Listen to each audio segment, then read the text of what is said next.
Hello, and welcome to my Modlist showcase, where I give an overview and opinion on mod lists to help find the right one for you. This time, we are looking at Dragonborn by user Guitar Ninja, released for Skyrim Anniversary Edition.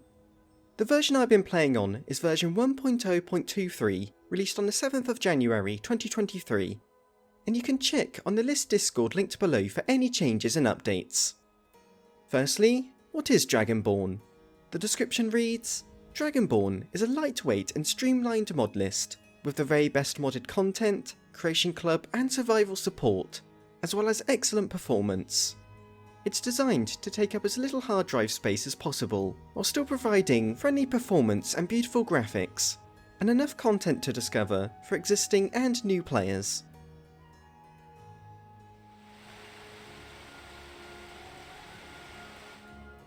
You can download the entire list from the Wabberjack Modlist installer, and while I won't be getting into specifics of the installation, the process is explained clearly with their provided instructions.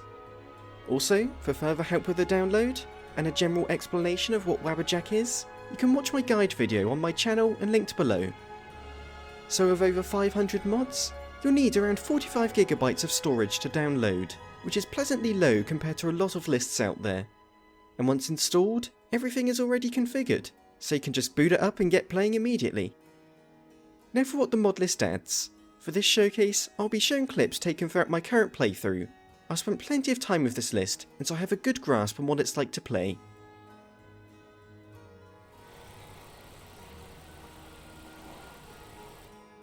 Dragonborn improves the graphics as much as it can, with minimal performance impact. And it's really impressive to see how far the engine can be pushed before it starts to drop. For textures, the Skyland AIO mod is used as a base, providing high quality textures for all landscapes and architecture. And providing foliage for the landscapes are the mod's Happy Little Trees, Volkvaga, and Vadosbrom regions. I might have pronounced those wrong, I don't know. They add new updated models to really fill out the forests and make them far more varied from one another. Then there's the weathers, with obsidian weathers and true storms working together to provide realistic and vibrant skies. And as a bonus, the weathers will change to be more appropriate for Skyrim's time of year. And they're made all the better with enhanced lights and FX, providing more realistic lighting to all interiors and exteriors. Next is the EMB, with Rudy EMB being used to bring a ton of depth and realism to the world. It's designed to work with this list's lighting and weather mods, and it's one of the most popular and reliable EMBs to be found. I'd also recommend switching on the reshade that's provided, as it adds a nice layer of vibrancy that isn't too overwhelming. As for performance, the install guide mentions how this list runs on a GTX 960, and seeing as that graphics card is almost 10 years old at this point, it's safe to say that a lot of systems will be able to run this. Furthermore, there are some optional performance tweaks, such as lower grass density and the ability to turn off the EMB to help low-end PCs. So yeah, if you can run vanilla Skyrim, you'll probably be able to run this list. And finally, there's even instructions to get this list running on the Steam Deck, and apparently it just works well, and that's just pretty crazy.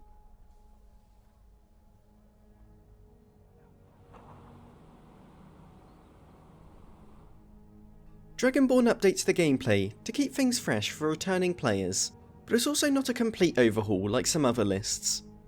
For perks, the mod Adamant has been added, which balances existing skills and adds powerful new perks to improve build variety. This was created by the user Simon Magus, and a huge number of his mods have been included.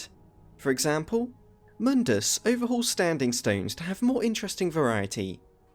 Aetherius changes races to have new skills and passive abilities, making each one feel different to play. Thaumaturgy tweaks existing enchantments, and includes new ones for armors and weapons. Scion and Manbeast overhaul vampires and werewolves to be more viable playstyles. And I could go on and on. So as you can tell, all these mods aim to improve what Skyrim already offers, rather than adding completely new mechanics. And this can be found throughout the entire list, with a long selection of balance changes, which you can see here. Oh, and finally, if you play on survival, the survival mode improved mod changes the effects from cold, hunger, thirst, and fatigue to be far more in depth and impactful.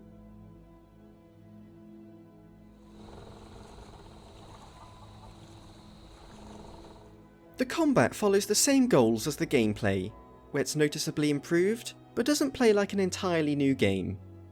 The main combat mod is Blade and Blunt, which slows down the combat to make every strike more costly to stamina, but also more damaging.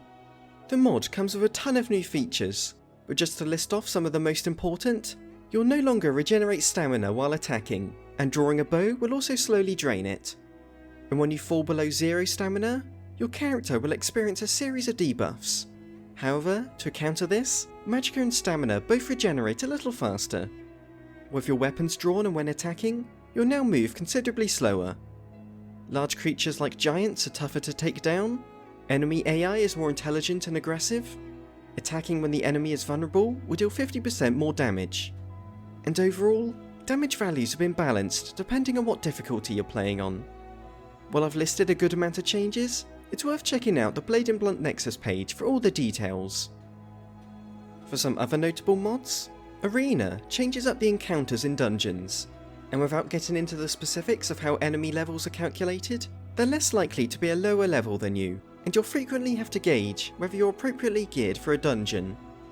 And finally, the mod Smooth Cam and True Directional Movement adjusts the third-person combat to look and feel far more satisfying, and actually makes it into a viable playstyle.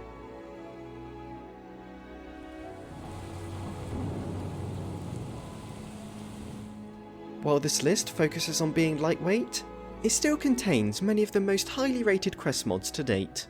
There's Bruma, Worm's Tooth, Moon and Star, and more, some of which offering entire new lands to explore, featuring quests, new items, voiced NPCs, and everything else you'd expect in an official DLC.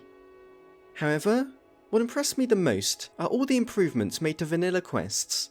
A huge amount of existing quest lines and NPCs have been changed to provide more roleplay options and dialogue choices. Just picking one for example, the College of Winterhold quest expansion adds new lessons to learn from all the teachers, so you know, the college actually feels like a college. These improvements carry over to all the Creation Club quests, and they're just one of those things that have a huge impact, yet feel as if they were always part of the game. Also, Skyrim's landscape has had a few tweaks here and there, with the Detailed Cities mod summarising it well. It adds new trees and props around many major locations, and just fills them out more, rather than completely overhauling the area.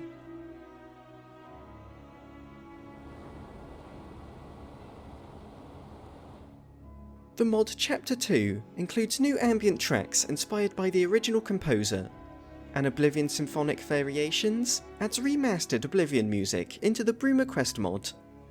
And as for the overall audio overhaul for Skyrim adds new high quality and immersive sounds all across the land.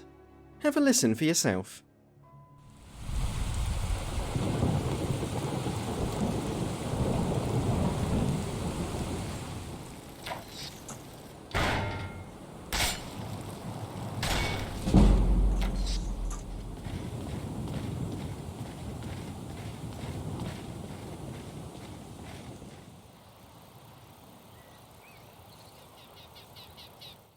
A huge amount of clothing diversity is added with the mod Armour and Clothing Extension, which takes the vanilla outfits and adjusts them with new colours and styles.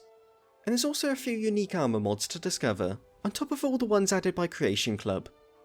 And weapons take things even further, with mods like Royal Armoury and New Armoury series, giving certain NPCs and guilds new weapons that are unique to them. Then there's the new spells, with the Mysticism mod balancing existing spells while including powerful new ones of its own. There's also the mods Lunaris and Natura, which include new spells that are themed around nature and the moon. Oh, and finally there's Cheese mod, which adds over 100 new types of cheese. And yeah, it's an essential mod.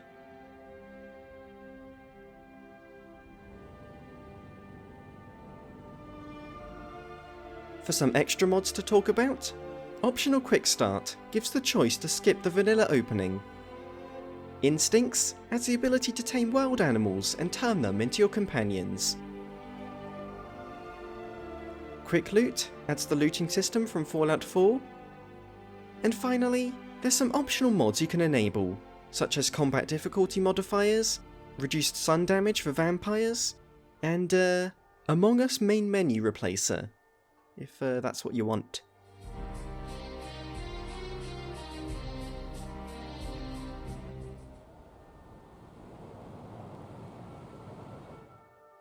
Now for some additions to the list, but first I must stress, any changes you make to the list has nothing to do with the Modlist author.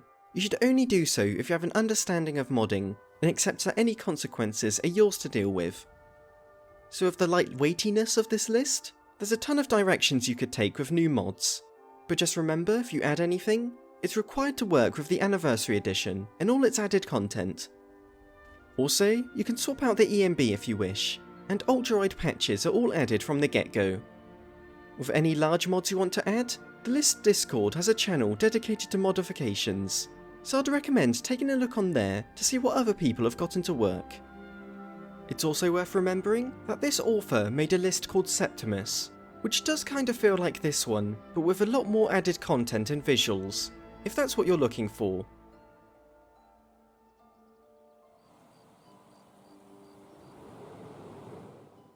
Dragonborn is very easy to recommend to a lot of people. If you're someone new to Skyrim, this list would work perfectly for a first playthrough, as there's no new mechanics that require you to research their mod pages. And if you just want to replay the game with improvements, but don't want a complete overhaul, then again this is a perfect choice.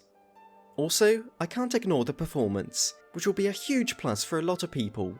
Most of the time, mod lists designed for low-end PCs only provide the bare minimum amount of mods, but Dragonborn has managed to pack as much new content and visuals as possible without causing any noticeable dips in frame rate.